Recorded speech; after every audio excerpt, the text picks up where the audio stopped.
know. So good morning and good afternoon and good evening, because we have people on from all around the world today, and from companies, from some of our consultants and expert knowledge people. We have people from schools and universities. We have our NGO partners and a number of other NGOs, and we're also members of different boards. So welcome to this, and we hope that in this 2022 launch of the Chocolate Scorecard, we're going to be able to give you a bit of an idea about what it's about. Hopefully not a long session today, but enough to give you at least a bit of an insight in what's happening. We are broadcasting out from Australia, and so is our tradition. We like to acknowledge the land that we're on, that's Aboriginal land. And we are on the Durag people from the Eora Nation, and we want to give respect to the elders past, present and emerging, and to all the First Nation people that may be on the call today. So how did this all come about? Atel has been one of our key people on the coordinating team, and astounds us continuously in what she knows. Atel, what's the scorecard all about and how did it come about? Oh, thank you so much, Buzz. And if I was key in the past, you all have certainly been leading us beautifully for this round, this 2020 scorecard. Also, let me just say a little bit about how the scorecard came about. It really is rooted in the idea of giving consumers power through knowledge and empowering consumers to buy from the heart, to buy mindfully, and to change their chocolate purchases to reflect their desire for sustainable chocolate. But it's also designed for chocolate companies themselves to see how they perform vis-a-vis their competitors, so that they can understand better where they might have room to improve if they're laggards, and to see sort of some inspiration and maybe a little galvanizing sense of what can be done better. And it's also a really important tool for investors and for clients like big companies that are purchasing in bulk, who also may be motivated to better understand the sustainability profiles of the companies that are in the scorecard. So it's close to 90% of the world's cocoa that's covered in the scorecard. And the idea is to shine a bright light on the sustainability practices of all the major cocoa traders and chocolate companies. We've been doing this for a couple of years, and different NGOs had been assessing and ranking and grading chocolate companies on different criteria. But this scorecard is a beautiful thing because it brings together many different NGOs, and it brings together folks that had been working on ranking and scoring and assessing from an environmental perspective, and those who did so from a human rights and social perspective. So over the last couple of years, we've seen that with more and more NGOs coming together each year, the scorecard is getting stronger. It's a bigger, better reflection of where civil society is at on assessing the chocolate industry. And the scorecard has also evolved over time to include more issues and to dive into each of the issues more deeply. So I think it's safe to say it's maturing over time. It's covering more issues over time, more companies over time. We have more NGOs joining over time. And it's really coming into its own over the last couple of years as a major important tool for consumers, investors, companies, and other stakeholders to really understand how each major cocoa and chocolate company is performing on a range of crucial issues. Great, thanks. Great, thanks, Atel. So we want to move straight into being able to announce, if you've not seen it already, that the top scoring companies this year, the Good Egg goes to Beyond Good, and then the other three that got up into the Green Bunny. And you'll, if you don't know about that, symbols of the chocolate eggs and the bunny, then Carolyn's going to do that in a tick. So we've asked these four companies to be able to give a response to them finding out that they were scored as industry leaders. Hi, Tim McCullum with Beyond Good. We make chocolate in Madagascar. We've been doing this for over 10 years, or trying to do it for over 10 years. It's not easy, but one of the reasons that we've been at it for so long and so devoted to it is we see this as a key to sustainability in the chocolate industry itself. So we're very excited to be on the Chocolate Scorecard. Wanted to thank everyone who puts all the time in to the scorecard. Wanted to also thank everyone else on our team. We've got a terrific team on the ground in Madagascar that's really doing quite incredible work. So thank you for the scorecard and for including us in it as well. Thanks.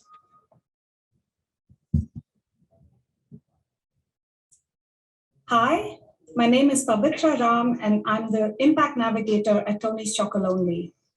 For us, the Chocolate Scorecard with its credible methodology represents a sound assessment and crucial independent scoring of chocolate companies. We value the feedback we get from the scorecard and use it as guidance to raise the bar. We're really excited to be winners of the Green Egg this year. It's a nice way to get recognized for the work that we're doing, and it's also nice to see how other companies are taking on the challenges in cocoa. Because for the industry to change, all companies need to take full responsibility for their cocoa value chains. Because together, we'll make 100% slavery-free the norm in chocolate. Thank you very much for this recognition. Since we started Alter Eco back in 2005, it's been in our DNA to work directly with small producers with the goal to bring the best tasting chocolate while improving farmers' livelihood. And all this with full traceability on where every ingredient comes from. So we started with being fair trade certified, and then soon after that brought organic for 100% of the products we sell, mostly seeing the very negative effects of the use of chemical fertilizers and pesticides on our farmers' life. And after that, we became a carbon neutral business back in 2010, planting trees with our cocoa farmers within the cocoa fields in exchange of carbon credits. And the work we're doing today in agroforestry is the best representation of this holistic approach, this full circle sustainability approach that we're taking in the cocoa supply chain, as it helps regenerate the soil, but also increased farmers' income via better cocoa yields, but also new crops that they can now sell on the local market. It improves their working condition, working now in a shaded parcel. And of course, it helps the environment, preserving biodiversity, helping water retention, and most importantly, sequestrating carbon above and below ground. So we really encourage every chocolate company out there to adopt this model. It is possible, it works, and we really thank you for this recognition and for promoting regenerative agriculture in cocoa. We had a message sent to us from James Ardern from Whitaker's, and he said we're very humbled to acknowledge this year for our be acknowledged this year for our continued efforts in sustainable and ethical chocolate or cocoa sourcing. We are particularly proud of the recognition with our move to 100% traceable cocoa. Our traceable cocoa action extends upon our commitment of 100% rainforest Alliance certified cocoa. And our latest sourcing efforts represent a greater investment in our cocoa cooperative partners. This investment is during a period of uncertainty for all of us and is simply the right thing to do. At Whitaker's, it is how we make good, honest chocolate. So it's really good to hear from those who scored high about what they're doing and how things came about there. And so Carolyn is going to now, and I didn't say before, my name's Fuzz Kiddo, who don't know. Carolyn is my co-director in Be Slavery Free, and she's going to talk about the methodology, how we did things. Great. So I'm Professor John Dubé, and I'm part of the team putting together in 2022. So you'll find an extensive outline of the methodology on the website, www.chocolatescorecard.com. It's about 16 pages long, so I'm obviously not going to go through that. But just to tell you what is the ethos at the base of all of this. This year, our processes and methodology were greatly enhanced by our partnership with Professor John Dumay at Macquarie University, Dr. Stephanie Perkis at University of Wollongong, and Dr. Christiana Bernardi at Open University UK. We received Human Research Ethics Committee approval on all of those 3 universities. So that really upped the manner in which we were doing the scorecard. This scorecard is about being relational, even though we come out with a set of figures at the end, and it's about being iterative, not punitive. This is about trying to profile what is good. So at every point of the process, we try to have conversations. And this year, over 30 companies took up our offer to have a 1-hour conversation with us where they explained their approach, their methodology, and we talked through how it is that they could move to receive the best score on the scorecard. So read the methodology if you're interested in the fine detail. One of the great things, as Carolyn just said then, is the academic team, as we call them the professors, the team, and Professor John Dumay has been leading that team. And we were asking John, what has it meant for this working together, NGOs and academics together? John. Yeah, thank you, Fuzz. Look, academics and NGOs working together is a fantastic combination because it is actually research with impact in society today. And I think that's really the most important thing. Often in academia, we also say the pen is mightier than the sword. So we get the opportunity to write up through our research and disseminate that.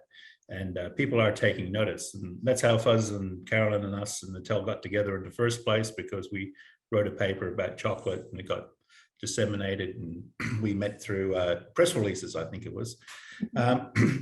So it's good to do practical research for us academics, because sometimes we're kind of accused of being stuck in our academic ivory towers. So we come down to earth, and we're doing what we call solving what we call wicked problems. So these are difficult problems. So you have a look at the issues, especially something like child labor and poverty. These are issues that have been going on for a long time. They're really, really difficult to solve, and even more difficult to solve within particular industries.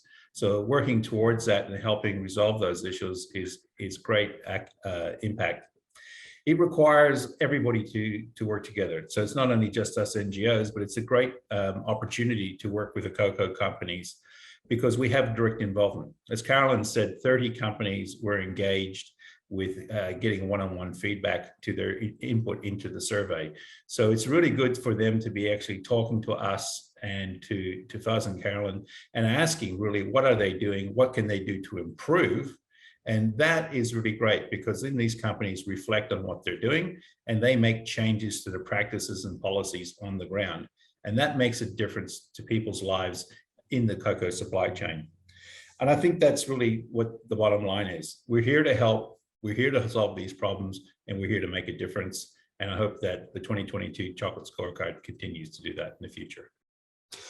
Thank you, John. We're certainly getting that feedback. And then, as I said, so good to have the 3 people working with us from universities. And one of those is Stephanie Perkis, who comes from Wollongong University. So, Steph, how's it affected your thinking, and what's been your experience with this? Thanks, Fuzz. As John mentioned, as academics and researchers, the 3 of us, we spend a lot of time behind our desks reading and writing, and in most cases it has been about social and environmental sustainability, accounting, accountability, and so on. And while we often write in our papers that we talk about the need for critical change, our voice, our work, and publications and so on is usually limited to an academic audience. So working on the scorecard, I think, has enabled us to see and explore firsthand what is happening on the ground, to bring to life the narratives and the disclosures that we commonly evaluate in our research. And more personally, I completed a PhD and a lot of research afterwards on climate change and issues of environmental damage, inequality, sustainability. So it's always been an interest of mine.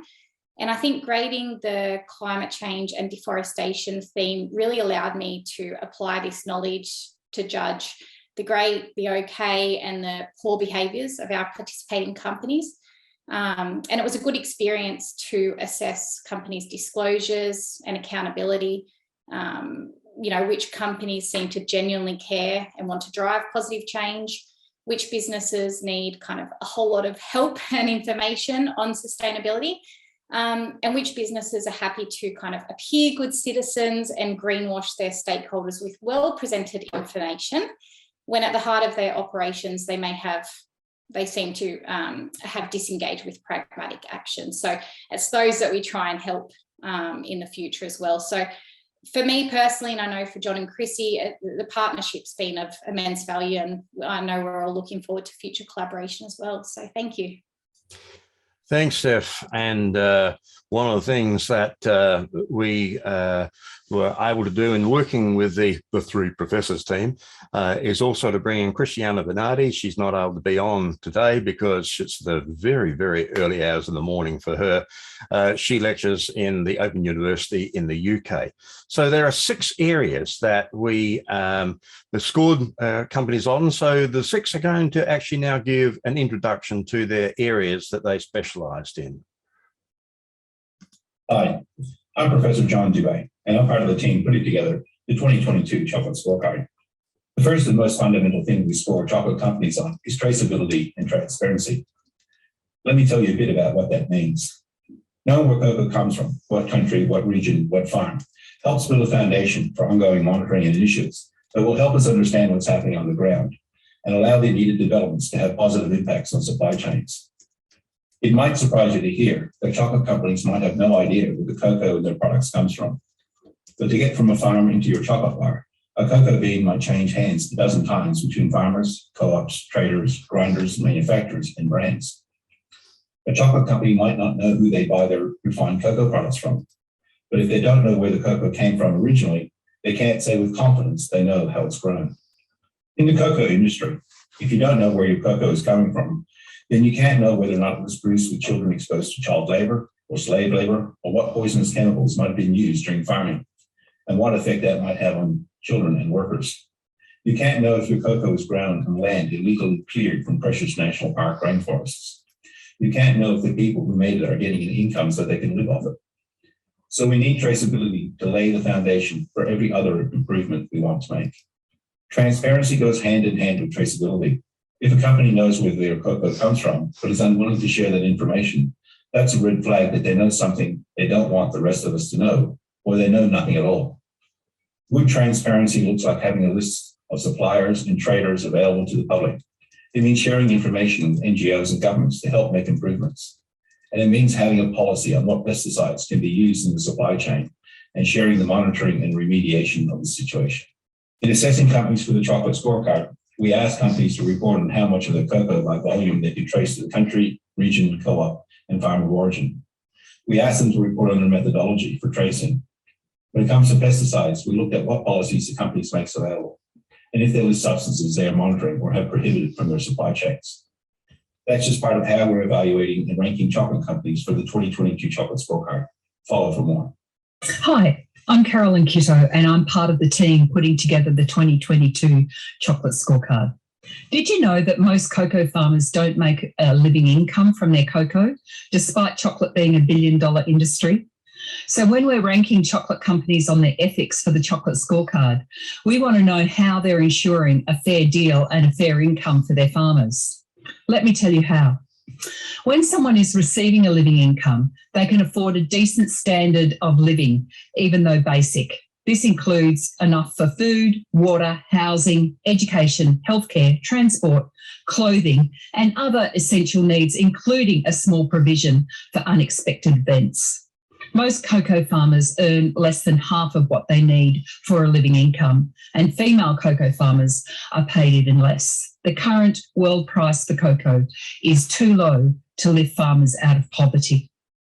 When we're evaluating companies for the Chocolate Scorecard, we want to know what they know about what a living income is and the countries they source their cocoa from.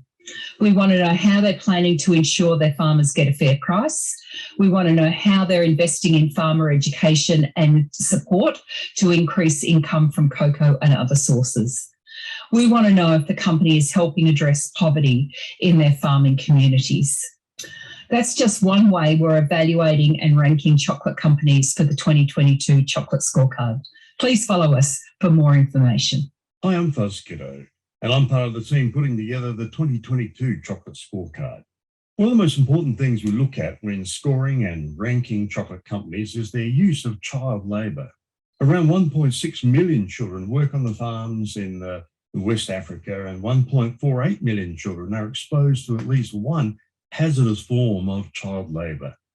Although chocolate companies have been working to end it, child labour has risen by 14% over the past decade. What is child labour? It's work that physically, mentally, socially, or morally is dangerous or it is work that interferes with their schooling or their development. In its worst forms, child labour may include modern slavery or human trafficking. When evaluating chocolate companies on their child labour elimination efforts, we look at what programs and policies they have in place to prevent or address child labour in their supply chains. We know poverty is a major contributor to child labour, so we ask what companies are doing to respond to extreme poverty. We want to know how companies are monitoring for child labour, what they are doing to prevent it, and what they do when they find it. That's just one way we're evaluating and ranking chocolate companies for the 2022 Chocolate Scorecard. If you like, follow us for more.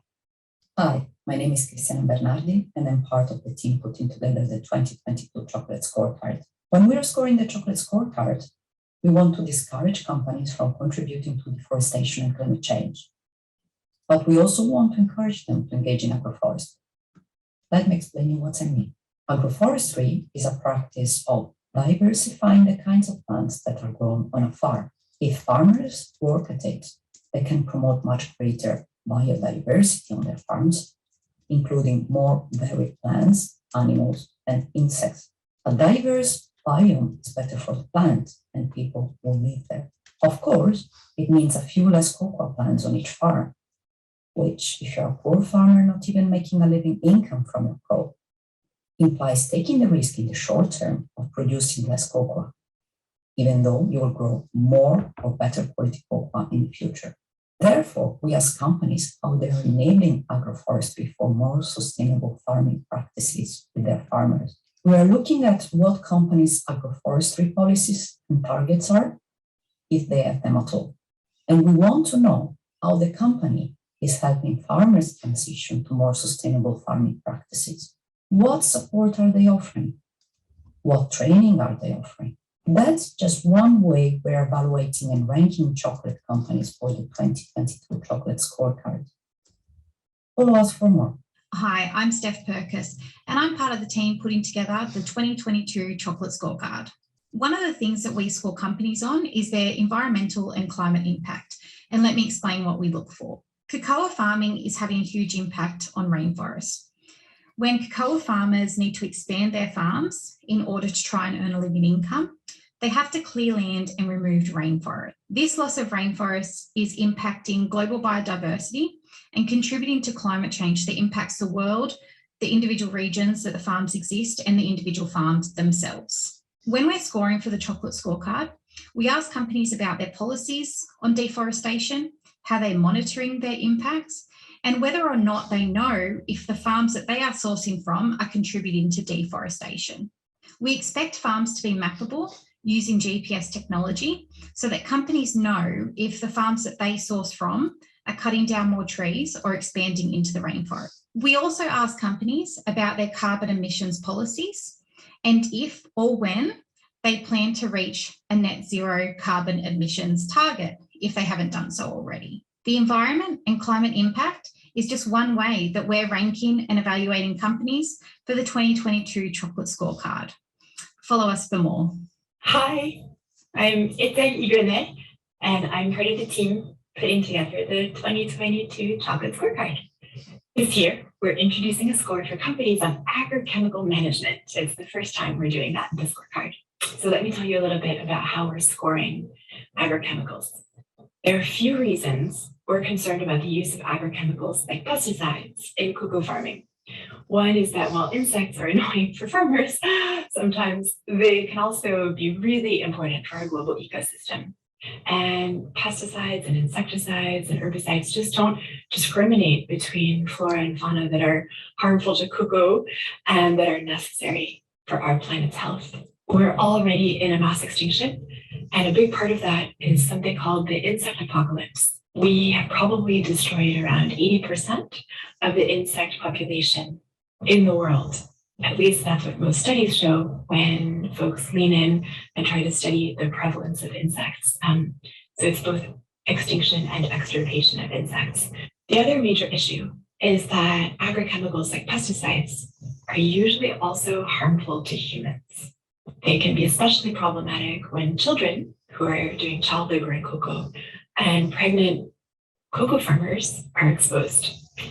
And it can have especially harmful health impacts for the babies that are born to pregnant women cocoa farmers, to their long-term health and their development. When we're evaluating companies for the Chocolate Scorecard on agrochemical management, basically we're looking for evidence that they're taking the use and management of agrochemicals seriously, that they're actively monitoring their supply chains for the most harmful chemicals, that they have a plan to eliminate or really curb the use of agrochemicals. So either get to like zero organic, or it doesn't have to be certified, but something like that, or get to almost zero. We want to know what they're monitoring, how they're monitoring it, what percentage of their cocoa is already farmed organically or without pesticides if it's not certified. And are they following guidelines from the World Health Organization about which chemicals should be controlled and banned? So WHO Class 1A, WHO Class 1B, and chemicals that are banned in conventions like Stockholm and Rotterdam conventions. The best thing is obviously to have no chemicals or very few agrochemicals. At a minimum, companies should be looking out for and eradicating the most harmful chemicals that are like banned. It's also really important though for companies to lean in and help farmers. This can't be punitive for farmers. So we ask companies, are you helping cocoa farming communities and the farmers in your supply chain to roll out something called integrated pest management, IPM? Basically, best practices for how to get to farming without chemicals, how to help farmers quit the addiction to chemicals. That's just a little bit on how we're evaluating and ranking chocolate companies for the 2022 Chocolate Scorecard. So stay tuned and follow us for more. Thank you, team. And hopefully you got a real overview there of the 6 areas that we've covered in the scorecard. And it really has been a great team effort to work together with so many people, with the chocolate companies and others. There is, if you've not seen it already, a website that we have put up for the Chocolate Scorecard. The W's chocolatescorecard.com. Pretty straightforward. And hopefully also even memorable, that you can memorize that. On it, it's got the scorecard in 12 different languages this year. It's got the methodology that Carolyn was talking about there. There are articles by the 6 of us and other articles up there also around the Chocolate Scorecard and the scoring and what we found. And they are will be of particular interest for those of you who are tracking the industry, or your own company, or if you're an academic, or if you are from a school, you're a teacher at a school. These are great resources to try and explain what's going on. For the media, there are media releases, and there is a whole lot of material there to be able to use and to get out to the media.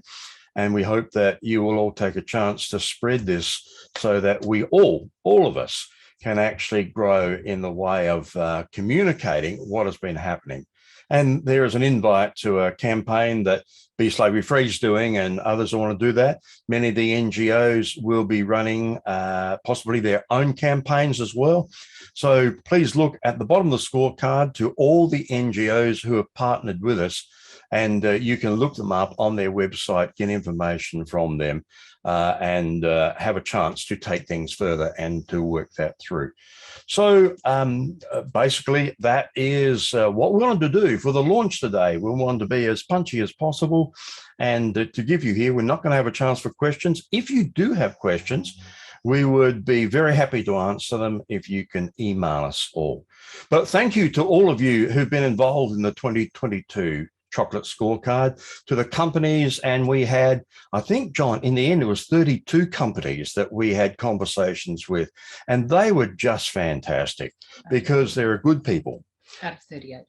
Out of 32 of the 38 companies, we got to have one-on-one with, and we've offered to chocolate companies also. And if you're from a company and you wanted to have sessions with members of the team, or I'll get an overview of the scores and why, or if you want to work out how you can get a better score or do better, then we can certainly have those with you as well. We will be getting to you in June to be able to do that.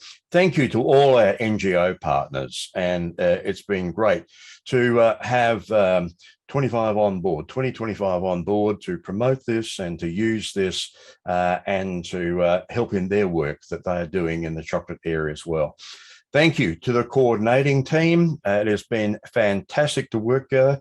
I think I counted up at the beginning of the week, and we've had so many since, something like 1,800 emails going backwards and forwards between companies and the team just to get this done. That gives you just a little indicator of what it takes to put this together. And that's been great. And we want to have a huge shout out to Anna Jun. Anna works with us in Be Slavery Free, and she's been just the most amazing backup to a lot of the admin, getting stuff up onto media, etc.